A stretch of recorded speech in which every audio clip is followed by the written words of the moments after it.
Welcome back to the deep dive. Okay, let's step back for a moment and think about money. But maybe from an angle you haven't really considered before.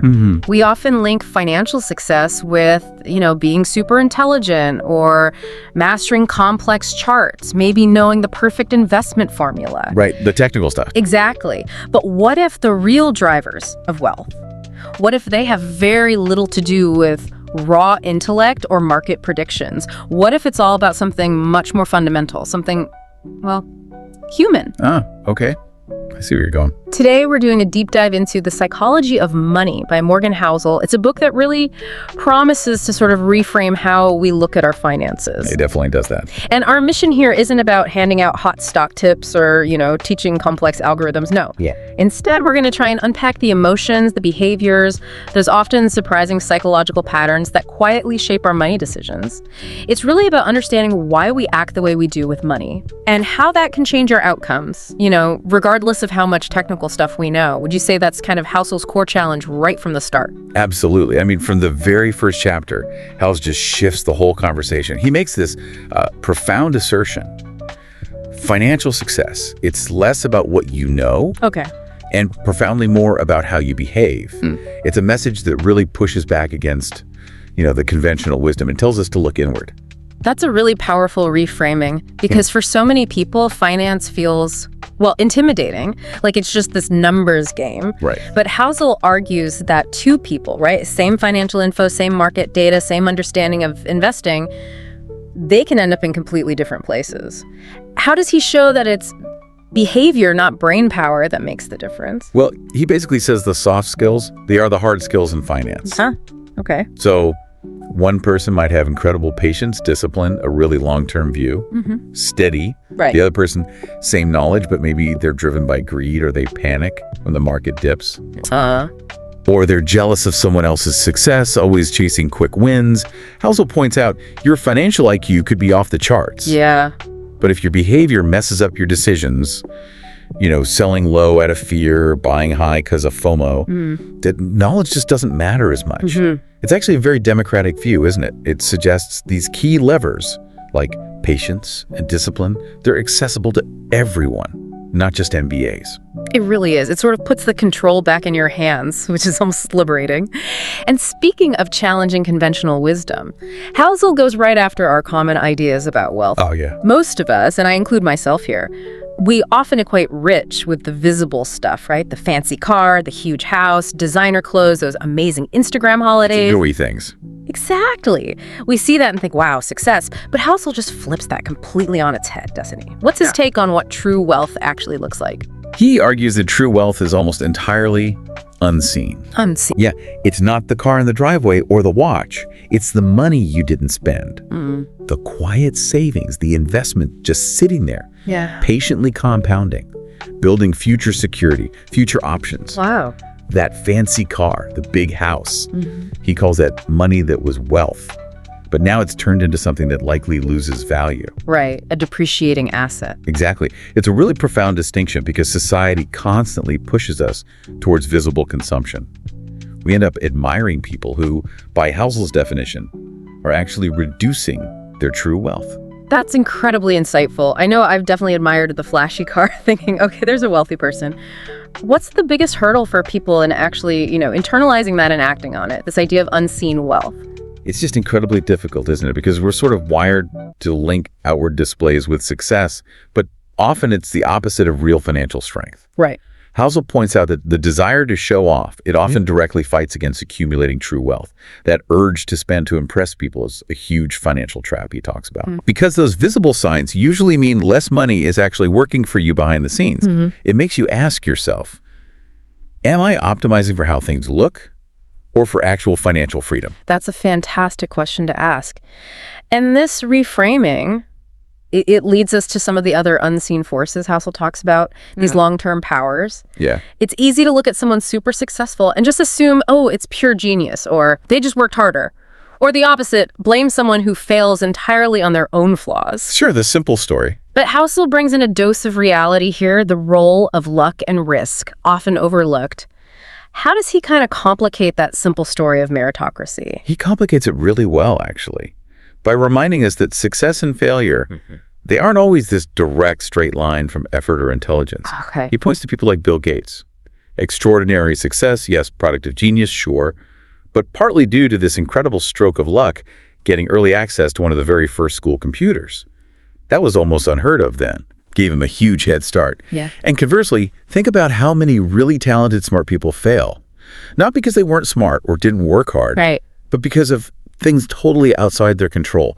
A market crash, a competitor's move, just bad timing. Wrong place, wrong time. It injects this necessary humility, I think, into how we view finance. So it encourages us to be a bit humble about our own successes, Yeah. knowing external factors probably played a part, and maybe be kinder about others' failures, accepting there are things you just can't control. Exactly. No matter how smart or diligent you are. It's a sobering thought, but important for perspective. Okay, so moving from those external factors to something that is in our control, Housel makes another point that feels counterintuitive for many. Saving is often more important than earning. How does he back that up? Well, he argues that, look, earning more is obviously good. We all want that. But real wealth growth, it primarily comes from controlling your spending and consistently saving. He makes this powerful point that financial freedom isn't just about how much you make, it's about how much you don't spend. That gap. That gap, exactly. He defines financial agency, that feeling of control over your future, as living below your means. Cultivating that discipline, letting that gap between earning and spending become the engine driving your wealth. That feels empowering. It is, because it means even if you're not earning millions, you have significant power just by making conscious choices about spending. That's a crucial difference. It's not just the paycheck size, it's a lifestyle choice, really. Fundamentally. And when you combine that consistent saving with Housel's next big lesson, the magic, almost, of compounding, you see how these simple behaviors can lead to exponential results. He calls compounding the eighth wonder of the world. Could you break that down a bit? How does it actually work, and why is patience so vital? Of course, compounding. Well, at its heart, it's earning returns not just on your initial money, but also on the returns you've already made. Or think of a snowball rolling down a hill, right? It picks up a little snow at first, Yeah. then more and more, getting bigger faster, gaining momentum. Right, I get it. That's compounding. It's not just interest on your principal, it's interest on the interest, year after year. Housel uses Warren Buffett as the perfect example. Yes. Buffett's billions aren't just because he's smart, though, obviously. He is brilliant. It's profoundly because of how long he's been investing. Since he was a kid. Decades and decades of this snowball effect doing its incredible magic. So patience is the secret sauce. Absolutely non-negotiable. Compounding needs time, lots of time to really accelerate and unleash that exponential power. It makes you realize those small, consistent actions over time, saving steadily, investing patiently, that's what builds the real wealth. Not usually one big genius move. Pretty much. It means recognizing, okay, some forces like luck are out of my hands, but others, like saving, like letting compounding work, those are entirely within my control. Exactly. It really highlights the non-linear way financial growth happens. It's not a straight line. It's forces, some random, some deliberate, building on each other. And patience, like Housel hammers home, is key because those early years of compounding, they feel incredibly slow. Right. You don't see much happening. Exactly. It's only later that the real magic starts to show up. Okay. And speaking of nonlinear growth and unexpected stuff, Housel then talks about navigating uncertainty. He uses this term tail risks and rare events. Sounds a bit academic. A little bit, yeah. But it explains how just a few infrequent but really significant events can disproportionately shape your whole financial picture. Can you give us a feel for what these tail risks are and why they matter so much? Sure. Think of it like planning a long road trip. Yeah. 99% of the journey might be smooth sailing. You plan for gas, traffic, maybe a flat tire, the usual stuff. Okay. But that tiny 1% chance of something catastrophic, like total engine failure or a major accident you couldn't predict, that's a tail risk. The extreme outliers. Precisely. These rare extreme events that, when they happen, have this outsized, sometimes defining impact. Housel gives examples like one massive investment win making someone's entire career. Or the opposite. Or one huge financial mistake costing them everything. These aren't everyday things. They're the outliers, the tail events with massive consequences. It really stresses why managing risk is so important, preparing for the unexpected.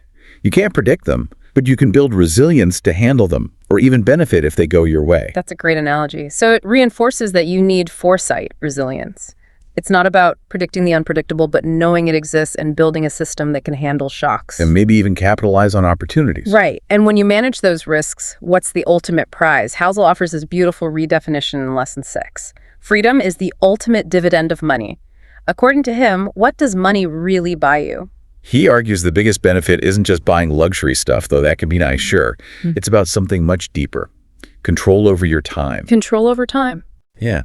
Housel emphasizes that the highest form of wealth isn't being able to do anything you want. It's the ability to choose how you spend your day. The freedom to wake up and decide your own schedule, follow your passions, or just not work if you choose. That's a huge shift. That's a powerful pivot away from external measures of wealth towards this internal, really personal sense of well-being, autonomy. That's massive. It really makes you think about what true financial freedom means to you personally. It might be very different from the flashy stuff we see. That idea of buying back time, not just buying things, that really hit home for me. It makes you realize every saving decision is kind of an investment in your future autonomy. Exactly. It forces the question, are we chasing more stuff or are we chasing more time and choice? That distinction changes everything about how we approach daily financial decisions. And all these ideas, they bring us right back full circle to the core psychological thing in Lesson 7, emotions drive decisions. This is really the beating heart of Housel's message, isn't it? It really is. We've talked compounding, unseen wealth, luck, risk.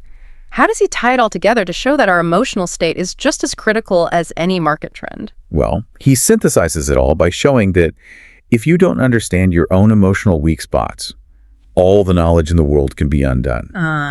He lists key emotions, fear, greed, envy, impatience, and explains vividly how they so often lead people to make irrational and ultimately bad money choices. Right. He reminds us, the best financial plan, the most sophisticated strategy, it means nothing if your emotions make you ditch it at the first sign of trouble. Yeah. Or make you chase some fleeting fad. Yeah, I can see that. He just keeps reiterating, personal finance is far, far more about mastering your own psychology than mastering spreadsheets or charts. If you can manage your emotions, you're already way ahead of someone who might be a numbers genius, but is just a slave to their impulses. It's such a holistic view, and it really empowers the individual. You know, a big part of why this book clicks with so many people, why it's great for a deep dive like this, is Housel's writing style. Yeah. It's so accessible, right? It's not like some dry textbook. Not at all. He writes in this simple, really engaging way. Short, punchy chapters full of real-life stories, relatable examples. Yeah. It reads less like, an academic paper and more like a series of thoughtful essays. Maybe like a wise friend sharing crucial insights over coffee. That's a good way to put it. And that's why it appeals so broadly. Whether you're a student just starting, a professional trying to get a handle on things, or even a seasoned investor looking for deeper perspective, the lessons are universal. They stick with you. It feels like an invitation to a conversation. Exactly. Not a lecture. Okay, so to kind of wrap up our deep dive into the psychology of money, the main takeaway seems clear. Financial success hinges way more on your behavior, your patience, humility, consistency, than just pure intelligence or taking massive risks. It's fundamental. It's really about how you think about money. Building the right mindset to handle your resources wisely, consistently over the long haul. That's the core of it. So here's a final thought for you listening. If true wealth is what you don't see, and true freedom is control over your time, what small, unseen behavior could you maybe start today that would buy you more of your time tomorrow? That's a powerful question. It's something worth pondering anyway as you think about how these insights might reshape your own daily habits and your long-term goals. Thanks for joining us on this deep dive.